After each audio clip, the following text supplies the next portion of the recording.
The boardroom erupted in laughter. Hyun-seok stood at the head of the mahogany table, his jaw tight, hands clenched at his sides. The men in expensive suits whispered behind their hands, their eyes glinting with satisfaction at watching the once untouchable Korean billionaire fall from grace. "Bankrupt," one of them said loud enough for everyone to hear. The great Hyun-seok, brought down by his own arrogance. "Maybe you should go back to Seoul with your tail between your legs," another added, smirking. Hyun-seok's dark eyes swept across the room, cold and unflinching despite the humiliation burning in his chest. He said nothing. What could he say? The numbers didn't lie. His company had crashed. $300 million gone in 6 months. His investors were pulling out. His reputation was in ruins. As he walked out of the building into the gray Chicago afternoon, his phone buzzed with another notification. Another news article about his downfall. Another former colleague distancing themselves from him. He climbed into the back of what used to be his private car, but was now just a basic sedan, the only vehicle he could afford to keep. "Where to, sir?" his driver asked quietly. "The office," Hyun-seok muttered. "What's left of it?" The penthouse office was empty now. Most of his staff had resigned or been laid off. The space that once buzzed with activity felt like a tomb. Hyun-seok walked through the quiet halls, each step echoing his failure. Then he saw her. Kalani sat at her desk in the outer office, her dark fingers flying across the keyboard. She hadn't left. Everyone else had abandoned ship. But his secretary was still there, working like nothing had changed. "Why are you here?" he asked, his voice rougher than he intended. Kalani looked up, her brown eyes steady and calm. She wore a simple black dress that somehow made her look more powerful than any of those men in their designer suits. Her natural hair was pulled back in a low bun, a few coils framing her face. "I work here," she said simply. "I can't pay you." "I know." "Then why?" She stood up, gathering a stack of files.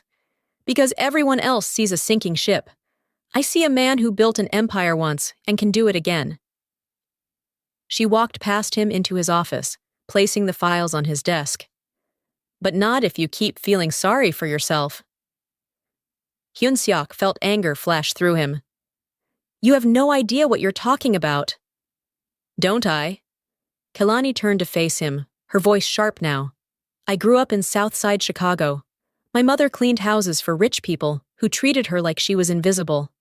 My father worked 3 jobs and still couldn't keep the lights on sometimes. You lost money. I've lived without it my entire life.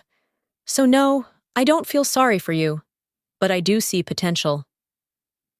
He stared at her, really looked at her for the first time since she'd started working for him 8 months ago. He'd hired her because she was efficient, professional, and didn't ask unnecessary questions. He'd never noticed the fire in her eyes or the steel in her voice. "What are you proposing?" he asked quietly. "Give me 3 months. Let me work on something. If it fails, we both walk away. If it works, you give me 20% equity in whatever comes next." 20%? He almost laughed. "That's insane." "Is it?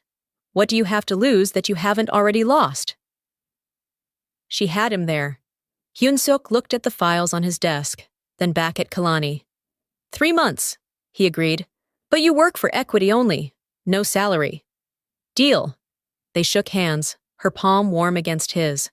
For just a moment, something passed between them. Something neither acknowledged. The next morning, Kalani arrived at 6. Hyun-seok was already there, having barely slept. She found him staring at financial reports, dark circles under his eyes. "We're not focusing on the past," she said, setting down 2 cups of coffee. "We're building something new." "With what money?" "With what you actually have left. Stop thinking like a billionaire. Think like someone starting from the bottom." Over the next week, Kailani worked 16-hour days. She researched markets, made calls, and created presentations. Hyun-seok watched her, fascinated despite himself. She moved through the world with a confidence he'd lost. While he'd been drowning in shame, she'd been planning. "Here," she said one night, placing a proposal in front of him. "Sustainable tech for underserved communities, solar panels and water purification systems, low cost, high impact. The market is hungry for it, and it's something that actually matters." Hyun-seok read through her work. It was brilliant, comprehensive, passionate. "This needs investors. We have none." "Wrong. We have people who believe in impact over profit. I've already reached out to 3 environmental funds and 2 social impact groups. They want to meet." "They know about my bankruptcy?" "Yes. I was honest. I told them you'd made mistakes, but that you were ready to build something that mattered instead of just something that made money." He looked at her, something shifting in his chest. "You have more faith in me than I deserve." "I don't have faith in you," Kalani said bluntly. "I have faith in this idea. You just happen to have the knowledge to execute it." Her words should have stung, but instead they motivated him. She wasn't here because she liked him or pitied him. She was here because she saw an opportunity. That was clearer, cleaner, safer. The first investor meeting was a disaster. The moment Hyun-seok walked in, he could see the judgment in their eyes. They asked condescending questions, barely listened to the pitch, and dismissed them within 20 minutes. In the car afterward, Hyun-seok slammed his hand against the dashboard. "This is pointless. No one will trust me again." "Then I'll do the talking," Kilani said. "You? Me? You're a liability right now. Your name carries shame, mine carries nothing. That's an advantage."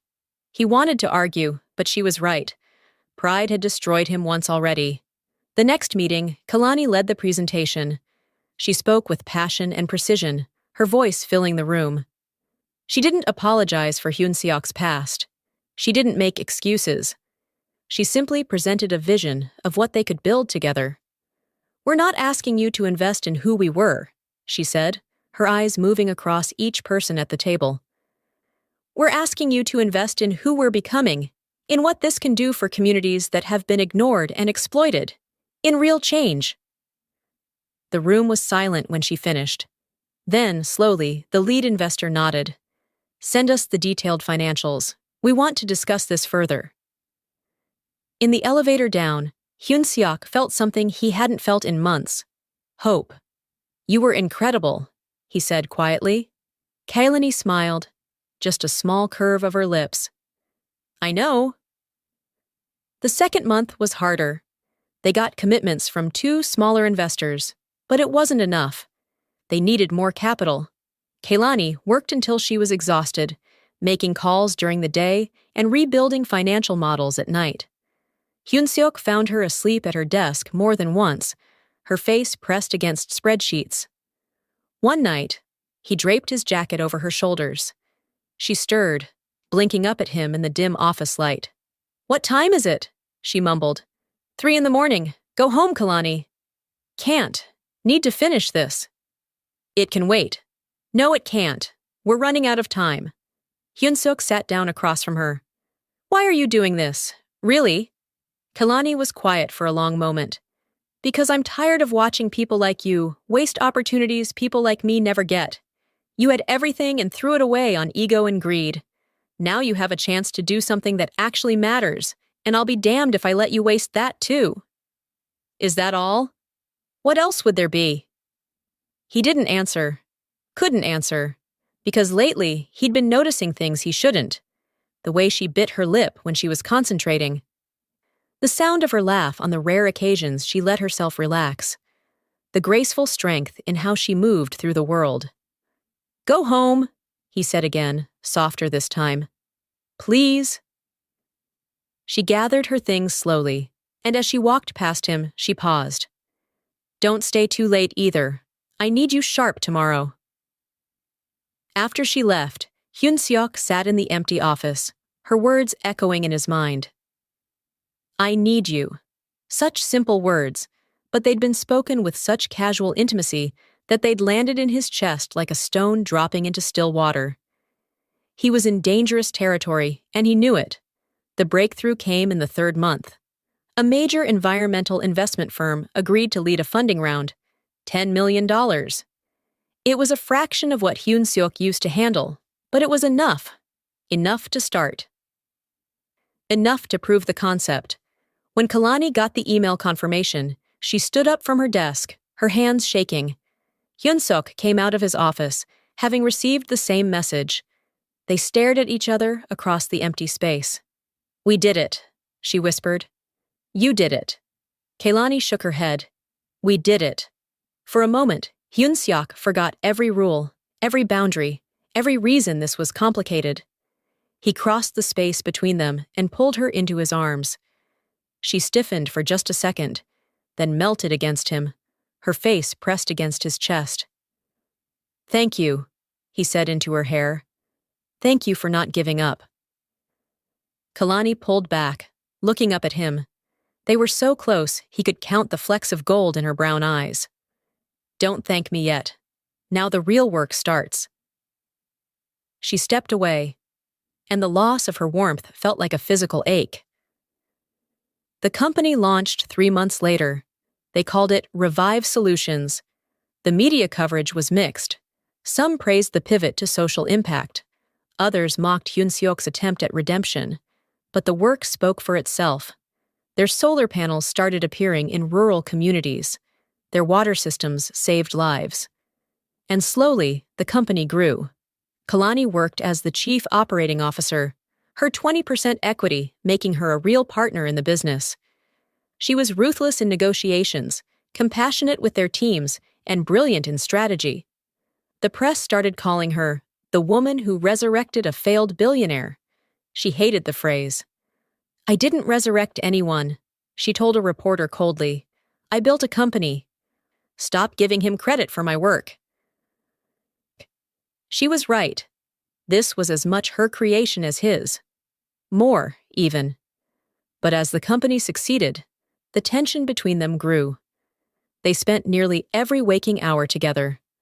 Late nights reviewing contracts, early mornings meeting with partners, dinners that were supposed to be about business, but felt increasingly personal. "You should smile more," he told her one evening as they reviewed quarterly projections. "Why? So I seem more approachable?" Kalani didn't look up from her laptop. "I'm not here to be likable. I'm here to be effective." "I meant because you look beautiful when you smile." Her fingers stopped typing. Slowly, she raised her eyes to his. "Don't." "Don't what?" "Don't cross that line, Hyun Seok. We're business partners. That's all." "Is it?" "It has to be."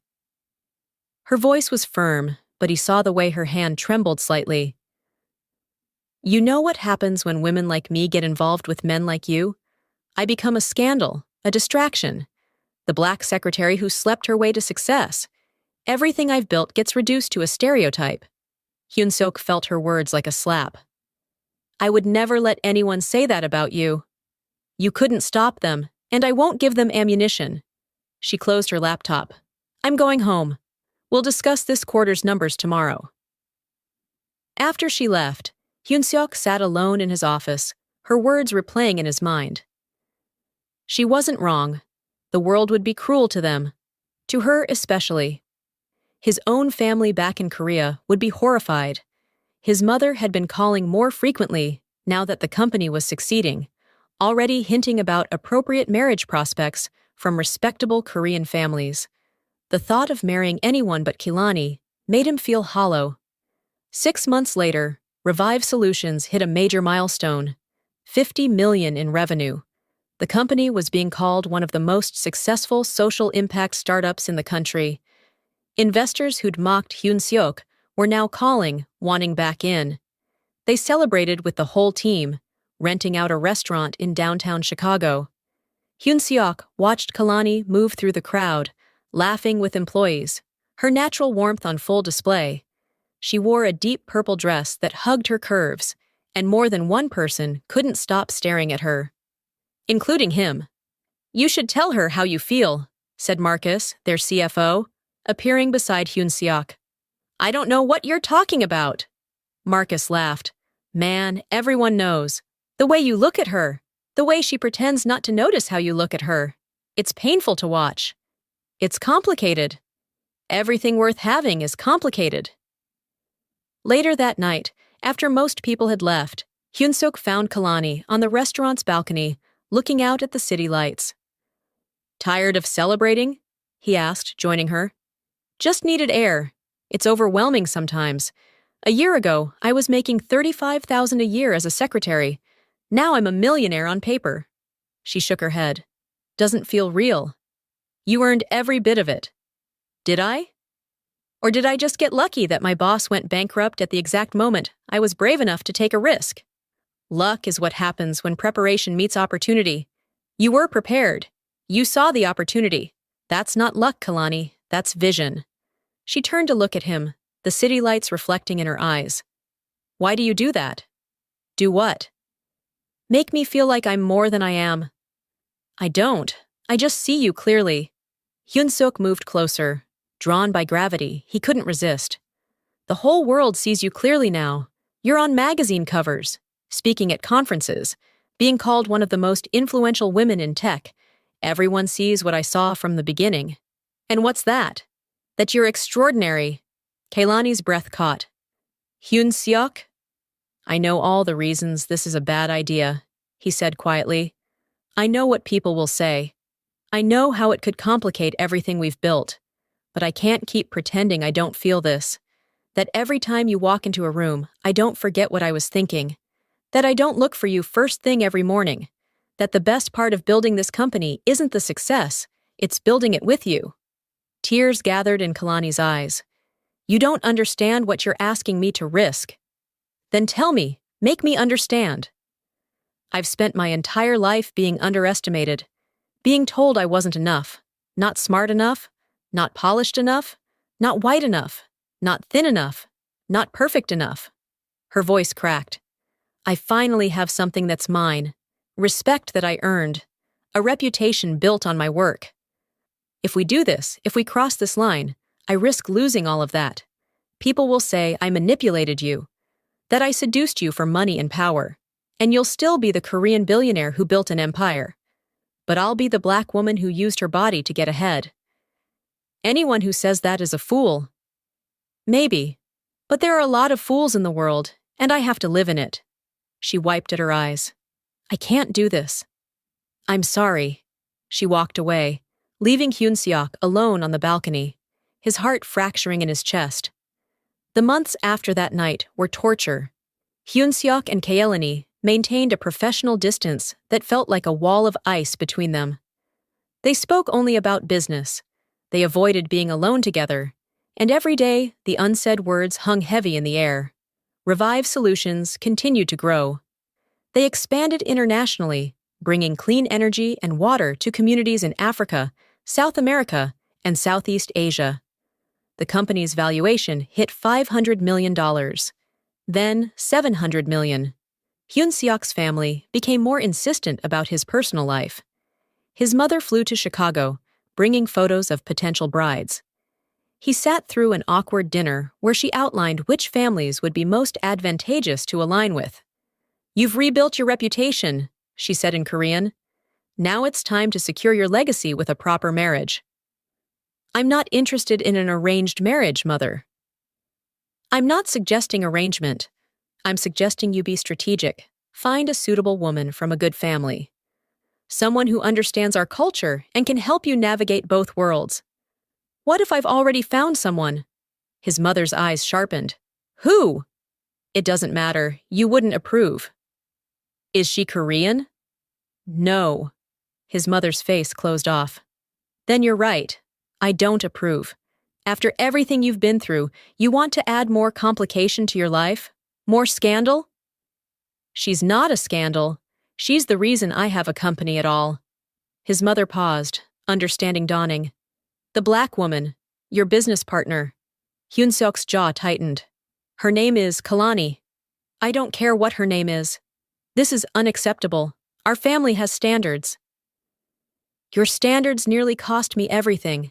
Kalani saved me when everyone else, including you, had written me off." "I'm your mother." I want what's best for you. Then you should want Kalani, because she's the best person I've ever known. His mother left Chicago the next morning without saying goodbye. Kalani heard about the argument, office gossip being what it was. She found Hyun Seok in his office late that night, staring out at the city. You shouldn't have fought with your mother over me, she said quietly from the doorway. You were listening?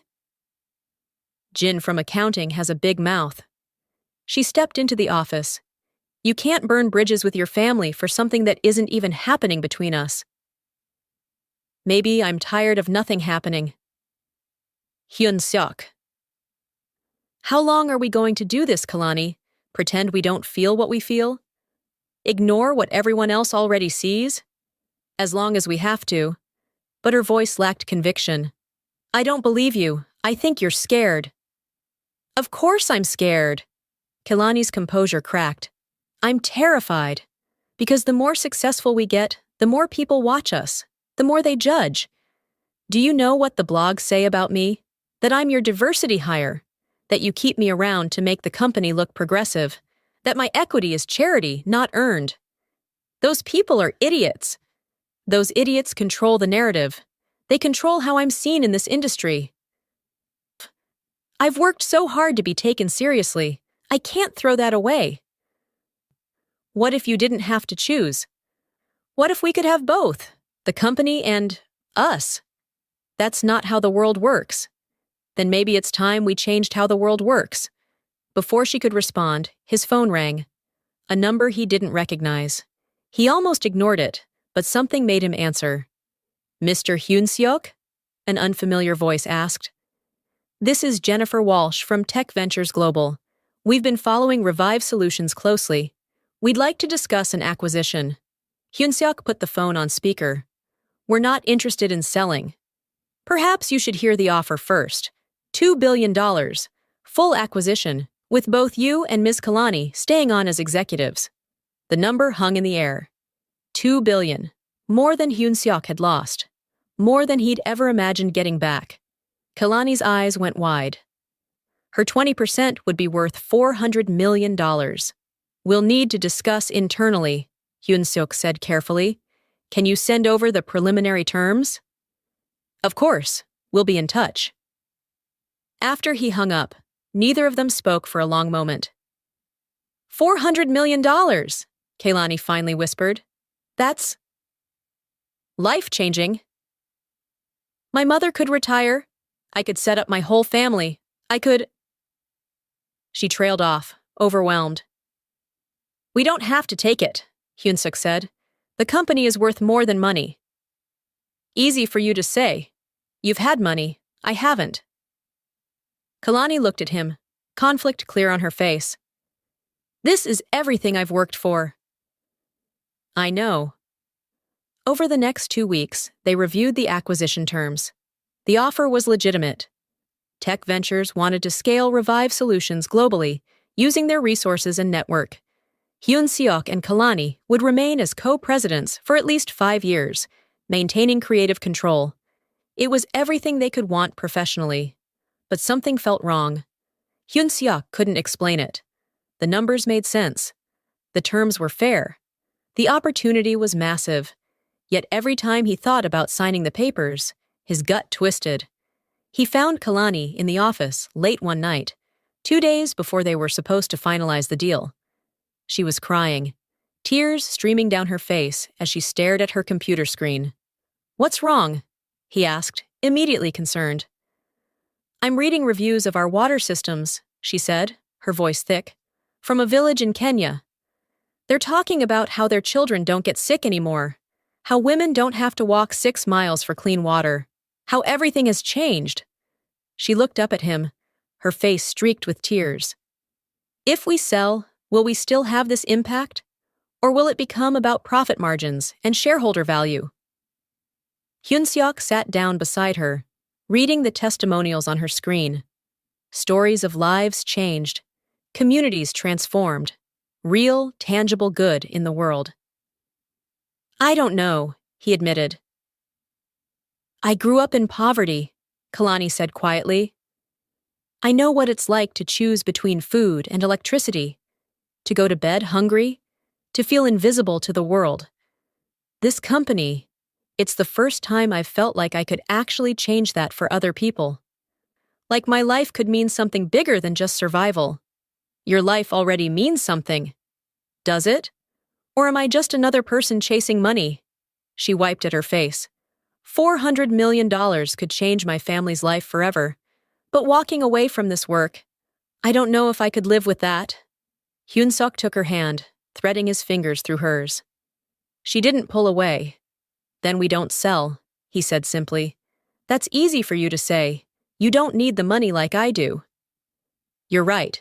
So I'll make you a deal. We turn down the acquisition, and I'll give you an additional 10% of my equity. That gives you 30% ownership, equal partnership in everything we build going forward. Kalani stared at him. Why would you do that? Because you're right. I've had privilege you haven't. This is me acknowledging that and trying to balance the scales. He squeezed her hand. And because I don't want to build this without you. Not just as an employee or even a partner, as an equal. Fresh tears spilled down her cheeks. I don't understand you. You could have everything. Money, status, a wife your family approves of. Why are you so determined to make this harder on yourself? Because everything I had before was empty. It meant nothing. It disappeared the moment things got hard. He cupped her face gently, his thumb brushing away her tears. But what we've built together, what we have between us, even when we're trying to ignore it, that's real. That matters. Hyun-seok. Her voice was barely a whisper. I love you, Kaylani.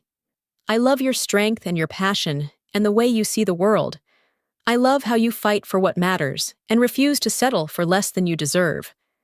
I love you, and I don't care who knows it or what they say about it. I can't. But even as she said it, she was leaning into his touch. You can. You're the bravest person I know. Don't be afraid of this. What if it ruins everything? What if it makes everything better? Kelani closed her eyes, tears still streaming.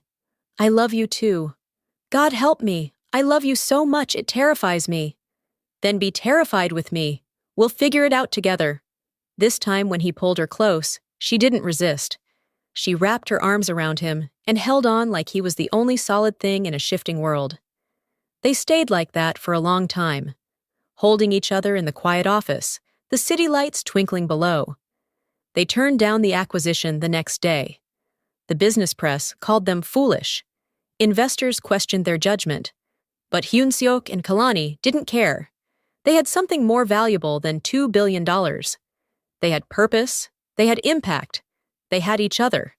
Going public with their relationship was harder. The gossip blogs had a field day. The think pieces wrote themselves. Some praised them as a modern love story. Others accused Kailani of manipulation, and Hyun-seok of having a savior complex. Kailani's fears had been right. The criticism was vicious and often racist. She was called everything from a gold digger to much worse. The comments on articles about her made Hyun-seok's hands shake with rage. How do you handle it? He asked one night after a particularly nasty hit piece. Kalani was curled up on the couch in his apartment, reading through emails on her tablet. She looked up, her expression weary but determined. I remember who I am and what I've accomplished. I remember that their words say more about them than me. And I remember that I've survived worse than internet trolls. She set down the tablet. My whole life, people have tried to tell me I don't belong, in wealthy spaces, in tech, in boardrooms. Now they're saying I don't belong with you. But you know what? I do belong. Everywhere I've fought to be, and I'm not going anywhere. Hyun-seok crossed to her, pulling her into his arms. You're incredible. I know, she said, and despite everything, there was a smile in her voice. His family remained difficult. His mother refused to speak to him. His father sent disapproving emails. Extended relatives called to express their disappointment. But Hyun-seok stood firm. Kalani had stood by him when he had nothing. He would stand by her now, against anyone and everyone. Kalani's family, by contrast, embraced him warmly. Her mother, a sharp-eyed woman who reminded him strongly of Kalani herself, looked him up and down at their first meeting and said, "You hurt my daughter, and I don't care how much money you have. Understood?" "Understood," Hyun-suk had replied, meaning it completely. Her father, quieter but no less protective, had pulled him aside later. "Kaylani's been taking care of herself since she was young. She doesn't need anyone. So if you're here, make sure it's because you add to her life, not because you need something from her." "She adds to my life in ways I can't even articulate," Hyun-suk had said honestly. "I just hope I can do the same for her." Her father had nodded slowly. "Then you might be all right." A year into their relationship, Revive Solutions hit $1 billion in valuation. The company that had started with scraps and determination was now one of the most valuable social impact enterprises in the world. They'd brought clean energy to over 1 million people, clean water to even more, and they were just getting started. At the celebration party, Hyun-seok watched Kalani give a speech to their employees. She spoke about the importance of staying true to their mission, of measuring success not just in dollars, but in lives changed. Her voice rang with conviction, her presence commanding the room. She was a force of nature, and she was his. After the party, he took her to the same balcony where she'd once rejected him. "Why are we here?" she asked, confused. "Because this is where you told me all the reasons we couldn't be together," Hyun-suk said. "And I want to make new memories here. Better ones." He dropped to one knee, pulling out a small velvet box. Kalani's hands flew to her mouth, her eyes going wide. "A year ago, you told me you were scared of what people would say," Hyun-suk said, his voice steady despite his racing heart. "And you were right to be scared. They said terrible things. They still do. But you faced that fear and chose to be with me anyway. You're the bravest, strongest, most incredible woman I've ever known. You saved my company. You saved my life. And if you'll let me, I want to spend the rest of my life trying to deserve you." "Kalani, will you marry me?" Tears streamed down her face. "People will say I'm marrying you for money." "Let them say it. We'll know the truth." "Your family will be furious." "They'll come around, and if they don't, that's their loss." "It won't be easy." "Nothing worth having ever is. You taught me that." Kalani laughed through her tears. "You're using my own words against me." "Is it working?" She pulled him to his feet, cupping his face in her hands. "Yes, you stubborn, wonderful man. Yes, I'll marry you." Hyun-seok slipped the ring onto her finger, and it fit perfectly. Just like them, the engagement announcement made headlines. The reactions were predictably mixed. But Hyun-seok and Kaelani had learned to tune out the noise. They had each other. They had a company changing the world. They had a future they were building together on their own terms. And as they faced their future together, Hyun-suk thought about that boardroom full of mocking men. About his bankruptcy, about his shame. They'd laughed at the bankrupt Korean billionaire. But he'd had the last laugh, because he'd lost everything and gained what actually mattered. Love, purpose, a partner who made him better. And together, they'd built an empire that would outlast them both, changing lives around the world. Revive Solutions hit $2 billion in valuation the following year. Then $3 billion. The company went public, making both Hyun-suk and Kaelani billionaires in their own right. But the money was never the point. It was fuel for the mission, resources to expand their impact. Kaelani became one of the most prominent Black women in tech, a role model for young girls who looked like her and dreamed of making a difference. She spoke at conferences worldwide, started a scholarship fund for underprivileged students, and never, not once, apologized for her success or her love. Hyun-seok's mother eventually came around. She'd looked at Kaelani with something like respect and said in halting English, "You are good for my son. I was wrong." It wasn't a complete reconciliation, but it was a start. Years later, when Forbes did a cover story on them, the reporter asked what the secret to their success was. Kalani and Hyun-seok had looked at each other and smiled. "We bet on each other," Kalani said simply. when everyone else was betting against us. And we never stopped fighting, Hyun-suk added. For the company, for the mission, for each other. We never stopped. The article was titled The Billion-Dollar Love Story. It wasn't quite accurate. Their love was worth far more than money could measure. Because at the end of the day, they'd learned that the real wealth wasn't in bank accounts or stock valuations. It was in partnership, in shared purpose, in building something together that mattered. They'd started with nothing but determination and faith in each other, and that had been more than enough. It had been everything. Did this story captivate you? Do you want more powerful love stories about strong women who change everything? Hit that subscribe button and turn on notifications so you never miss our next upload. Drop a comment below telling us what you loved most about Kailani and Hyun-suk's journey. Say out.